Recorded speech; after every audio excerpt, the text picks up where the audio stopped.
ci xasida yi rek ci xasida yi rek lan mën a xam sëriñ bi ci xasida yi rek kenn ku mën a bëggale ci xasida yi rek.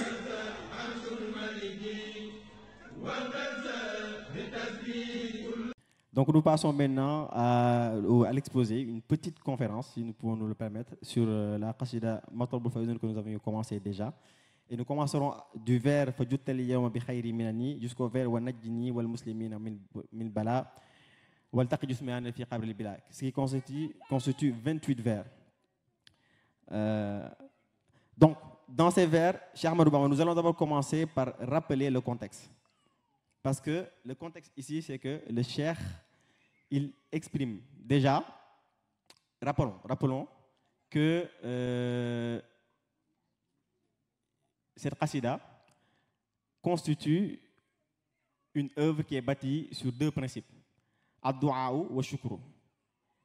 Comme le Cheikh l'a dit, il a dit au début, il disait maqsadul qasida ad-du'a wa shukru. L'objectif, donc là où on se place dans le cadre de cette œuvre, c'est ad-du'a, la prière, wa shukru, et aussi l'action de grâce. Donc c'est une forme de communication physique des bienfaits qu'Allah lui a donnés. Et donc, nous avions dernièrement amené les vers Ya Baru Ya Ghafour Ya Halim Inni Ghumrun Ta'ibun Mulib, où nous avions dit qu'il s'agissait des tares que nous avons dans notre société. Mais nous allons monter un peu plus loin, un peu plus haut, à Fajuttal yawma bi khayri minani, pour dire que ici le Cheikh a fait une action de grâce, à shukr, dont il a parlé. Parce qu'il a fait savoir qu'Allah lui a donné quelque chose, lui a donné un don qu'il ne peut pas exprimer, qu'il ne peut s'empêcher d'exprimer, dans le sens où Allah lui a donné le meilleur des bienfaits, al-minan. Fajuttal yawma bi khayri minani, tu m'as offert le meilleur des bienfaits, wa qudtani ila iqtifa'i sunani, et tu m'as amené à la quête de la tradition. Min ba'di ma kana imtidahu an-nas yudkhiluni fi sharakil khannas. Et donc il a eu un bienfait, mais il y avait un contexte. C'est quoi ce contexte? C'est min ba'di ma kana imtidahu an-nas yudkhiluni fi sharakil khannas. C'est un contexte qui assaille les dignitaires, les personnes qui sont des responsables. Parce qu'un responsable est victime lorsqu'une éloge ou quand les gens lui disent « c'est toi, tu es le meilleur », que cela ne le renvoie pas vers l'essentiel. Du moment où il se voit, il voit ces bonnes paroles qui lui sont destinées comme étant destinées à sa propre personne et non à Allah, il y a un problème. C'est le problème qu'il évoque dans la suite, « yudkhiluni fi sharakil khannas ». Min ba'di ma kana imtidahu an-nas yudkhiluni fi sharakil khannas. Et ce problème s'exprime comment? Wakittu lil amdahi wal itra'i azhadu fi talifi wal iqra'i. Peu s'en est fallu lil amdahi wal itra'i, pour ce que je viens de dire. Amdah, ça veut dire ay tag, ça veut dire le fait de montrer la qualité de quelqu'un ou de quelque chose. Wal itra'i, c'est le fait, moy jay, li ñu wax jay ci wolof. Wal itra'i, c'est le fait de lui dire tu es le meilleur, il n'y a personne de plus valeureux que toi, ainsi de suite. Et pour ces raisons, il a failli pour de peu. Il s'en est fallu de peu pour qu'il tourne le dos à ce qu'il appelle at-talif wal-iqra wa ta'lim wa fi ta'allum fi ta'lim wa fi ishtighal bi al-ma'lum. À tout cela. Le premier qu'il a évoqué et qui a failli l'échapper, c'est une façon d'enseigner, c'est at-talif, c'est-à-dire talif, c'est les écritures qu'il fait pour enseigner. Iqra, c'est la récitation qu'il fait pour augmenter sa connaissance. Et aussi par le ta'allum. Ta'allum, c'est le fait d'aimer la science et de la rechercher aussi. Ta'alim, c'est le fait de l'enseigner, de renseigner cette science qu'on a acquise. Et c'est le fait aussi de n'avoir aucune autre préoccupation que de suivre la guidance, qui est une conséquence du ta'alim et du ta'allum et du ta'alim. Et donc, il est sorti de quelque chose qui est une crise d'autorité. C'est ça en fait. Donc ici, il a résumé la crise d'autorité. Et c'est ça, c'est le plus gros problème, le plus grand problème qu'une société ou qu'un État, auquel un État ou une société peut faire face. Donc il a donné ce qu'on appelle Al-Minan. Donc Al-Minan, c'est ce qui vient justement effacer cette crise d'autorité. Et c'est pour cette raison, parce que Al-Minan, c'est quelque chose qui n'a ni début ni fin. C'est quelque chose de tout à fait contenu. De manière simple, c'est quelque chose d'éternel. Et donc, pour ces raisons, il fait usage du principe de ce livre qui est Ash-Shukr maintenant. C'est le fait de dire merci à Allah par les actes. Donc, par les paroles et par les actes. Et donc, c'est pour ça qu'il dit فَقُلْتُ ذَا شُكْرٍ وَذَا تَوَسُّلِ بِالْمُصْطَفَى الشَّفِيعِ عَيْنِ رُسُلِ. Et c'est pour cette raison, donc, que je mets ma touche, si vous voulez, ou je m'habille en tant que quelqu'un qui exprime sa reconnaissance, qui exprime sa grâce à Allah, et aussi qui fait usage du tawassul. Donc, ذَا شُكْرٍ وَذَا تَوَسُّلِ بِالْمُصْطَفَى. Et cela par l'intermédiaire du prophète nommé Mustafa, Shafi'i Aïni Rusuli, qui est le centre de décision. Aïni Rusuli des prophètes. Pas seulement à travers le prophète Mohammed, le prophète nommé Al-Mustafa, mais aussi à travers ses fils et ses filles. Et c'est là pour quelle raison? Afin qu'eux, ils se fassent avocats, afin que ma cause soit plaidée de manière rapide. Et tous, sans exception. Et c'est à partir de là qu'il fait usage maintenant de l'autre principe du livre qui est ad-du'a. Ya barru, ya ghafour, ya halimu, inni ghumrun ta'ibun mulib. Et c'est là que je dis que il a commencé à énumérer, nous, nos tares sociales que nous avons. Cela me rappelle une des questions qu'avait posées un disciple ici un jour, où il disait qu'il y avait quelqu'un qui voulait changer son nom pour avoir plus de chances d'avoir un travail. Parce que si son nom était de consonance, de connotation musulmane, arabe ou je ne sais, de zones qui font l'objet de stigmatisation, par exemple, ou de stéréotypes négatifs, cela pourrait lui permettre d'avoir plus de chances d'avoir du travail. Elle avait posé cette question en orientant cela vers le domaine de la charia. Moi, j'avais plutôt répondu dans ce sens. Donc, c'est plus un sens du tasawuf. Donc, c'est un problème social. Et donc, le cheikh ici, il commence à énumérer des choses qui sont nos problèmes sociaux que nous devons, nous, considérer comme des problèmes sociaux à résoudre. Ya barru, ya ghafour, ya halim. Donc, il interpelle Allah, il fait ad-du'a. Ad-du'a, c'est à comprendre. Ça fait partie des techniques employées par le cheikh.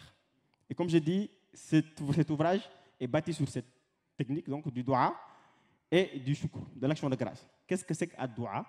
Ad-du'a, c'est de manière très simple d'agir sur les effets, sur les causes, pour avoir un effet, une conséquence.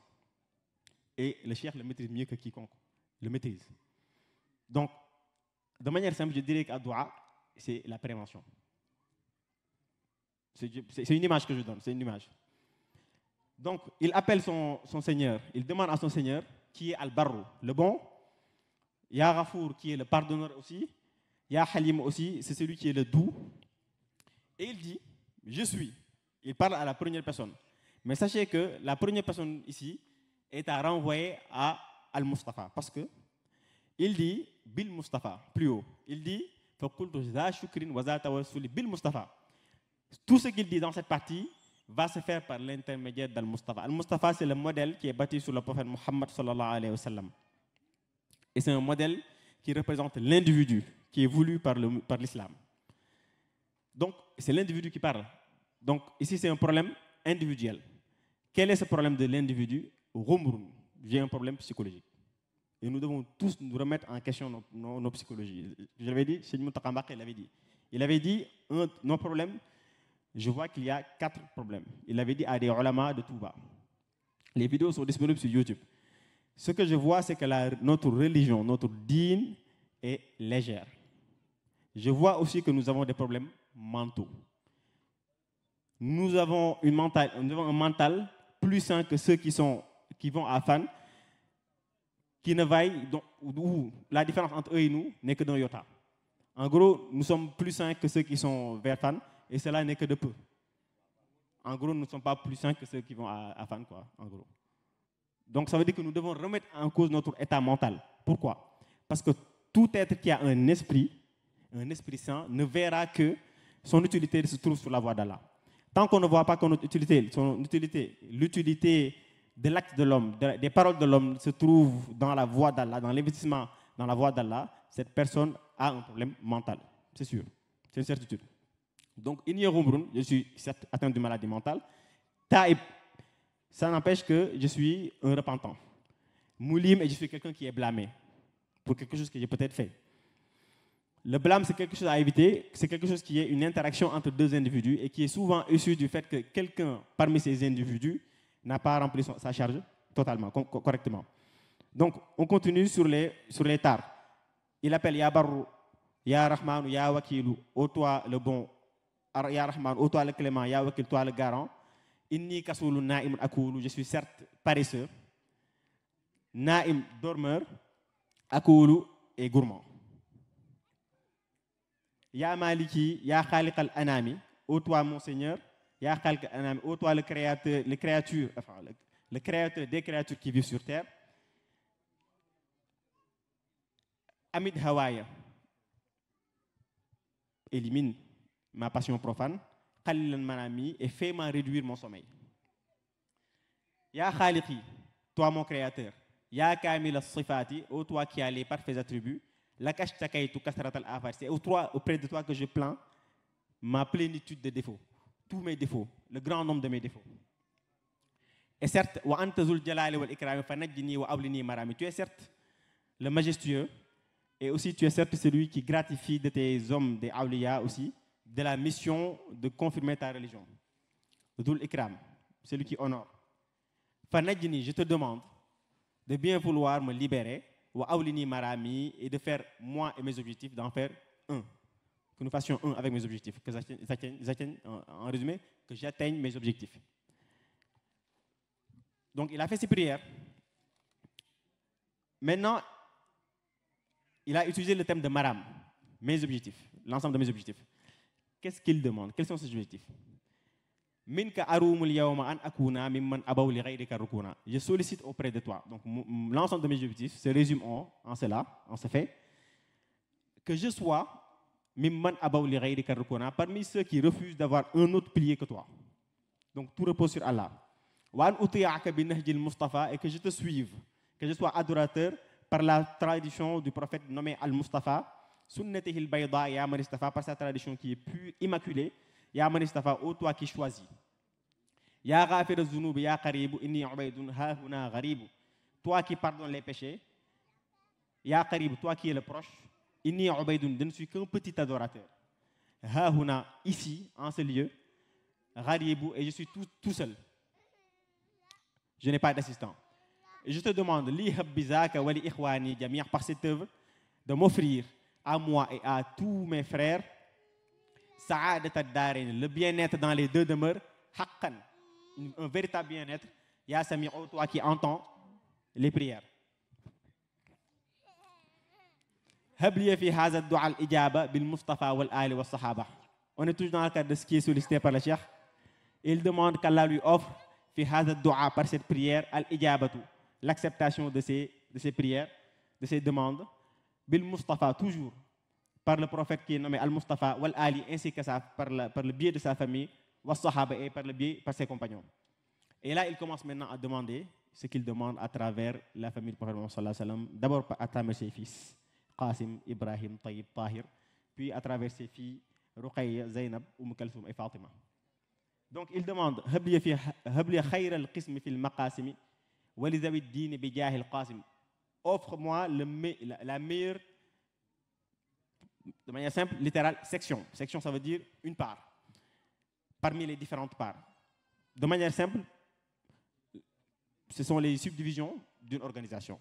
Donc, parmi toutes les subdivisions qui puissent exister dans quelconque organisation que ce puisse être, si c'est dans l'État par exemple, dans les ministères, offre-moi le meilleur des ministères, par exemple.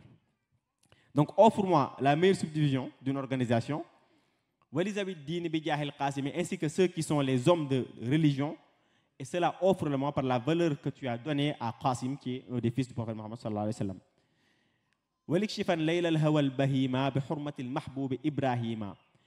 Et enlève, ikshif, en ma faveur, Layla al-Hawa, la nuit de la passion profane, al-Bahima, qui entraîne l'homme à la perdition. Bihurmatil mahboub Ibrahima, par la sacralité que tu as conférée au fils Ibrahim du prophète Mohammed sallallahu alayhi wa sallam. Waliyasuk khayra halalin tayyibi wa khayra jiranin bihaqqi tayyibi. Et envoie, fais-moi destiner les meilleurs des voisins. D'abord, khayra halalin, le meilleur du licite, tayyibi, et qui peut être utilisé sans aucune forme de peur de ses conséquences. Wa khayra jiran, ainsi que les meilleurs voisins, bihaqqi tayyibi, par le grade de tayyib. Wa safini fi zahirin wa batini warham bi al khalqa bihaqqi tahiri. Purifie-moi fi zahirin, en apparent, wa batini, ainsi qu'en caché.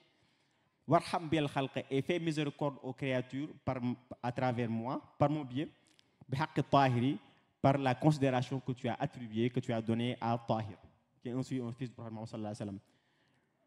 Waraqini, il passe maintenant à ce qu'on peut dire fille du prophète Mohammed sallallahu alayhi wa sallam. En commençant, il commence par Ruqayya. Waraqini tarqiyatan khafiyya bi bintihi Ruqayyat as-Safiyya. Fais-moi bénéficier d'une élévation spirituelle, tarqiyatan khafiyya, d'une manière qui n'est pas dévoilée à tout le monde, bi bintihi Ruqayyat as-Safiyya, par sa fille qui s'appelle Ruqayya as-Safiyya, la pure.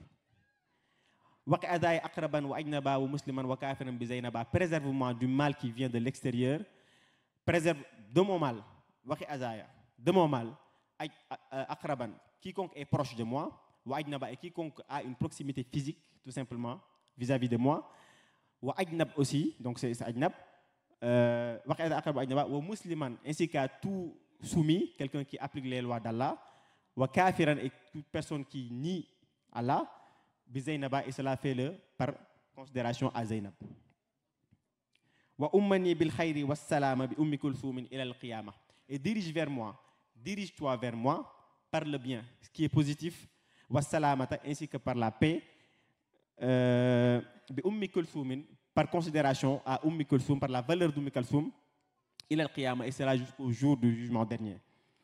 Waliyajut rabbi bi husni al khatima huna wa fi ghadin bi jahi Fatima, et offre-moi Allah la meilleure des fins, une fin heureuse. Huna, ici, dans ce domaine, wa fi ghadin, ainsi que plus tard, dans l'avenir, et offre-moi cette fin heureuse par considération la valeur de Fatima, qui est aussi une fille du prophète sallallahu alayhi wa sallam. Donc il a fait toutes ces prières à travers la famille du prophète Mohammed sallallahu alayhi wa sallam. Et maintenant, il prie maintenant sur eux tous qu'Allah augmente ses prières sur cette famille qui est, en disant Salli ala abihimu wal ali wa sahbihi wal istajib suali. Il demande qu'Allah augmente les bienfaits à leur père, qui est le prophète Mohammed sallallahu alayhi wa sallam, ainsi qu'à sa famille. Et il demande qu'Allah, et ses compagnons, et il lui demande qu'Allah veuille bien accepter sa demande.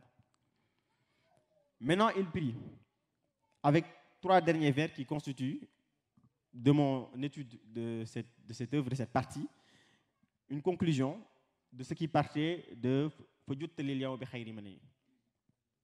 Il dit wa najni rabbi wa ahla dari d'abord wa kun anisi wahmini min ad-darar wa najni min iqtirarin wa gharar. Ensuite wa najni rabbi wa ahla dari huna wa fi ghadin min al-akdari. Et enfin wa najni wal muslimina min bala wal taqi jusmani fi qabril bila. Donc wa najni, Seigneur Rabbi, libère-moi. Wa ahla dari, et tous ceux qui habitent dans ma demeure, ici huna wa fi ghadin, et plus tard dans la vie de l'au-delà, min al-akdari, de toutes les formes de temps impur. Quand on dit un temps impur chez les soufis, c'est le temps qui n'est pas dédié à l'adoration d'Allah. Wa najni, libère-moi, wal muslimin, et de tous ceux qui suivent les ordres d'Allah, min bala, de tout ce qu'on appelle l'épreuve. Donc, en résumé, moi c'est le terme que je voulais amener comme résumé, c'est al-bala. Al-bala, c'est le fléau. Donc tout ce qui a été énuméré ici, ce sont des fléaux qui concernent la personne et qui finalement donc concernent la société. Donc wa najini wal muslimina, libère-moi, ainsi que ceux qui suivent les lois d'Allah, min bala, du fléau, wal taqi jusmani, et protège mon corps, fil qabri, dans sa tombe, al-bila, de ce qui est le châtiment. Donc, pour moi, ici, cette partie, ça résume. C'est ici que s'arrête cette partie, car il reprend sur une autre partie, un autre chapitre, Ya Rabbana, Ya Rabbana. Comme vous le savez, le cheikh, lui, il fait des transitions dans certains ouvrages où il ne parle pas comme dans un ouvrage académique, il ne dit pas Fasloun, chapitre tel, pour introduire un nouveau chapitre.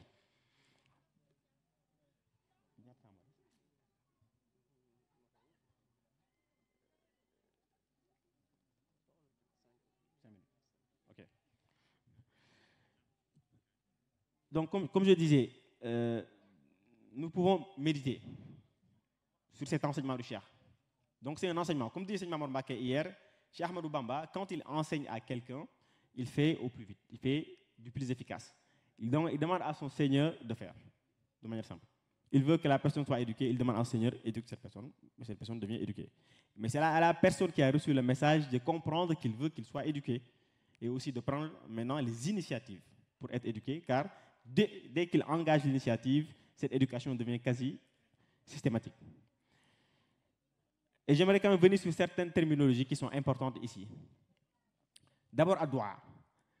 Ad-Dua, le Cheikh Ahmadou Bamba, comme je disais, j'ose quelque part affirmer qu'il le maîtrise que quiconque, mieux que quiconque.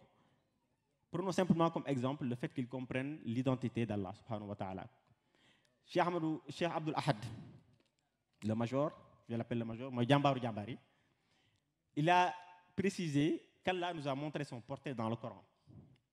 Allah a dit dans le Coran, Alam tara anna Allah ya'lamu ma fi samawati wa ma fi al-ard ma yakunu min najwa thalathatin illa huwa rabi'uhum wala khamsatin illa huwa sadisuhum wala adna min dhalika wala akthar illa huwa ma'ahum aynama kuntum thumma yunabbi'uhum bima 'amilu yawm al-qiyamah inna Allah bikulli shay'in 'alim.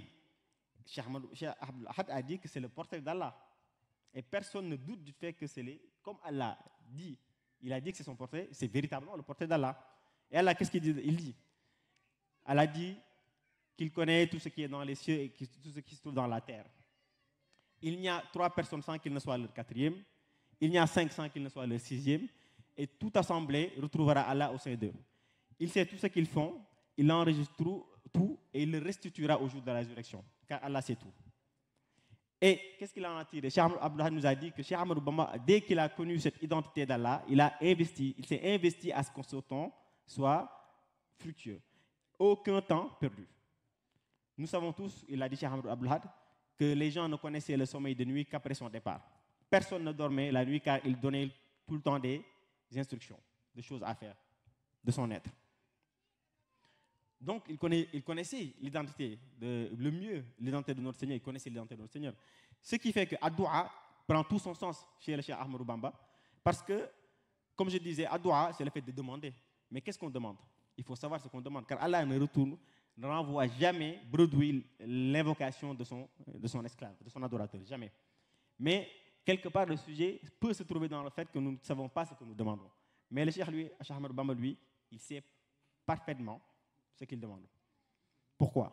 Il dit Yaqulu man laysa yazalu yahmadu malikahu al-abdul khadim ahmadu alhamdulillahi alladhi li ahsana. Je remercie Allah parce qu'il a agi envers moi avec perfection. Allah lui a donné une science parfaite des choses. Donc quand il demande, il sait où agir. Quand il veut qu'une personne soit éduquée, il sait quoi demander. Il connaît les problèmes, il en connaît les sources. C'est comme un médecin ou un système sanitaire qui développe un vaccin, car connaissant la cause d'une maladie. Il n'a pas besoin de combattre la maladie, il a besoin que de vacciner la population. Donc c'est ça le concept d'Ad-Dua chez le Cheikh Ahmadou Bamba. Et qu'est-ce que c'est Ash-Shukru? Ash-Shukru, c'est le fait de connaître le bienfait qu'on a acquis d'Allah subhanahu wa ta'ala et de le communiquer de manière physique. Donc Ash-Shukru, c'est une forme de communication du Cheikh Ahmadou Bamba. Donc il communique un bienfait. Car Allah lui a donné le meilleur des bienfaits, éternel. Il a eu et il a fait ce qu'on appelle un retour d'expérience. Donc Ash-Shukru, c'est quelque part un retour d'expérience, car il l'a aussi affirmé, c'est Ahmadou Bamba. Tout ce qu'il nous donne comme instruction est le fruit de son expérience qu'il a déjà éprouvée. Et donc, ce qu'il fait, donc, en résumé, c'est un retour d'expérience. C'est ça, Ash-Shukru.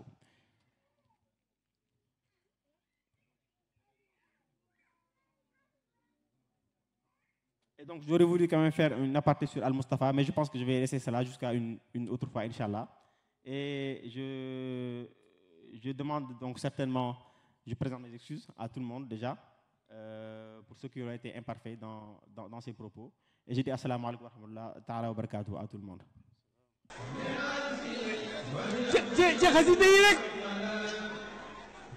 ci xasida yi rek lan mën a xam sëriñ bi ci xasida yi rek kenn ku mën a bëggale